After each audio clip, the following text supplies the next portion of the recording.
இந்த தாய்மார்கள் எல்லாத்தையும் நான் கேட்கிறேன். மாசம் 1000 ரூபாய் வாங்குறத ஸ்டாலின் ஐயாவுக்கு திடீர்னு நினைவு திரும்பின மாதிரி ஒரு 3 மாசத்துக்கு முன்னாடி கோடை காலத்துல உங்களுக்கு பணம் அனுப்புறோம். அட பாவி, என்னமோ பிறந்த 50 வருஷத்துல இப்பதான் திருச்செந்தூர்ல வெயில் அடிக்கிற மாதிரி கோடை கால நிதி இந்த தேர்தல் நேரத்தில் உங்களுக்கு கொடுக்க முடியாது, அதனால நான் அட்வான்ஸா கொடுக்கிறேன்னு சொல்லி ஒரு 5000 ரூபாய் 3000 ரூபாய் கொடுத்தாங்க. சந்தோஷம், நீ ரொம்ப நேர்மையான முதலமைச்சர் தான், அதுல ஒன்றும் மாற்று கருத்து இல்ல. ஆனா முதல் 28 மாசம் பாக்கி தரணும்ல. நீ என்ன சொல்லி ஓட்டு வாங்கின? திமுகவுக்கு ஓட்டு போட்டா மாசம் 1000 ரூபாய் தரேன்னு முதல் மாசம் சொன்ன. ஆனா நீ எப்ப கொடுத்த? 28,000 ரூபாவை உங்களுக்கு பாக்கி. நீ ரொம்ப யோக்கியனா இருந்தா அந்த 28,000 ரூபாய் முதல்ல கொடு. நான் சொல்றது நியாயதானமா?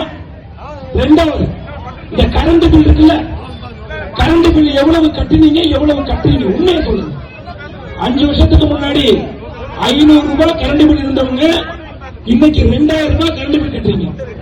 அந்த விதத்துல இன்னைக்கு ஒரு 70,000-80,000 ரூபாய் ஸ்டாலின் குடும்பத்துக்கு கப்பம் கட்டிருக்கீங்க.